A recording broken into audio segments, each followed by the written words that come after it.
नमस्कार प्रिय मित्रों, आप सभी का हमारे YouTube चैनल जीके गुरुजी अड्डा के YouTube प्लेटफॉर्म पे मैं आप सभी का हार्दिक स्वागत और अभिनंदन करता हूं।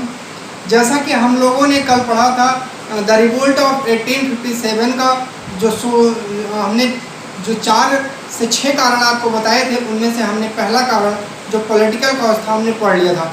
आज दूसरा सबसे महत्वपूर्ण जो कॉज है, जिसको हम लोग इकोनॉमिक कॉज या आर्थिक कारण, ऐसे क्या आर्थिक समस्याएं सामने आई जिससे लोग 1857 की क्रांति की ओर अग्रेसिव हो सके, आगे की तरफ बढ़ सके। आइए उन कारणों पर विस्तृत रूप से चर्चा करते हैं बिना विलंब किए हुए। द रेवोल्यूशन ऑफ 1857, 1857 की क्रांति।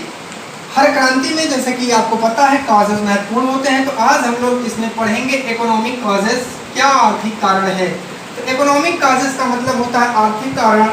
तो जो सबसे पहला पॉइंट इसमें है, जो आप कह सकते हो जो पहला बिंदु है इसमें, वो है disposition of rulers from their thrones led to, जैसे क्या लिखा है, डिस्पोजिशन ऑफ रूलर्स, अर्थात जो राजा थे उनको बेदखल कर दिया जा रहा था, उनकी संपत्ति, उनकी सैन्य व्यवस्था, सबको उनको उस पद से हटा दिया जा रहा था, उस पर अधिकार कर लिया जा रहा था।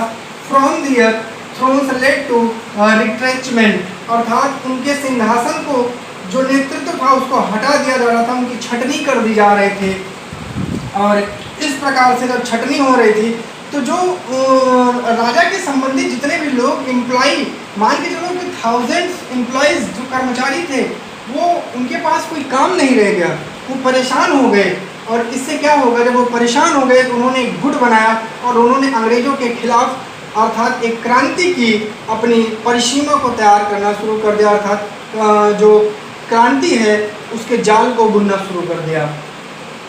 दूसरा जो आपका सबसे महत्वपूर्ण कारण, ये सबसे ज़्यादा इम्पोर्टेंट इकोनॉमिक कारण है, ये कारण सबसे ज़्यादा इम्पोर्टेंट है।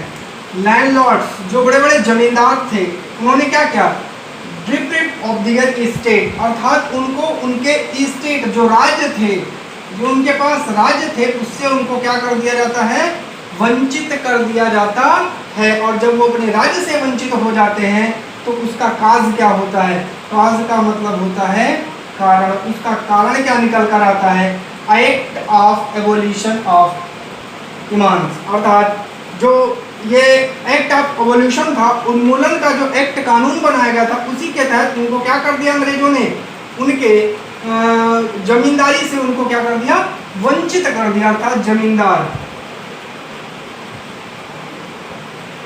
अब जो बड़े बड़े भूस्वामी थे, जमींदार थे, उनको कितना बेनिफिट मिल रहा था, उनको उनके पद से ही हटा दिया गया। और जब ये उनके साथ काम किया गया तो अब उन्होंने क्या किया, अंग्रेजों के खिलाफ एक गुट बनाने का काम स्टार्ट कर दिया कि हम अब इस क्रांति में बढ़ चढ़ के हिस्सा लेंगे और अंग्रेजों को भारत से भगाने का काम करेंगे। दूसरा कारण हुआ। तीसरा, decline of cottage industries. Decline का मतलब होता है कमी होना या दयनीय होना,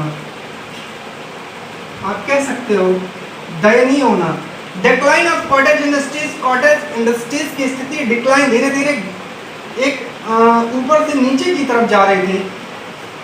एक्सप्लोशन इकोनॉमिक रिसोर्स इंडियन, और जो इससे जो एक्सप्लोशन का मतलब शोषण हो रहा था, इकोनॉमिक रिसोर्स इंडियन, भारतीयों के जो इकोनॉमिक रिसोर्स थे, अर्थात इनके जो संसाधन थे, जो रिसोर्स थे, उनका क्या हो रहा था, उनका ही क्या होने लगा, स्थिति दयनीय होने लगी।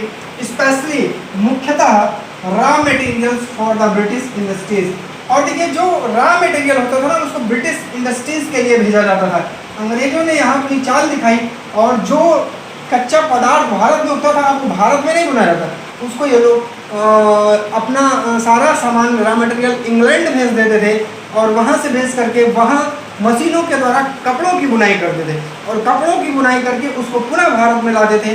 अगर उसकी कीमत, ब्रिटेन में अगर उसकी कीमत 10 रुपये थी, तो इंडिया में आके उसकी कीमत 50 रुपये में, अर्थात जो शर्ट या जो पैंट वहाँ 10 रुपये की मिलती थी, उसको भारत में लाके 50 में बेचते थे। और इसीलिए सारा रॉ मटेरियल अंग्रेजों ने क्या कर दिया, भारत से खरीद करके इंग्लैंड भेजा। ये एक महत्वपूर्ण और मुख्य कारण बना। आगे इंडियन गुड्स मर्चेंट, जो भारत के गुड्स मर्चेंट थे, मतलब व्यापारी लोग थे, उन्होंने हेटेड अर्थात घृणा करना शुरू कर दिया ब्रिटिश रूलर से। और ये जब ब्रिटिश रूलर से इन्होंने घृणा करना शुरू कर दिया तो 1857 की क्रांति को जन्म देने का ये भी एक बहुत बड़ा कारण था।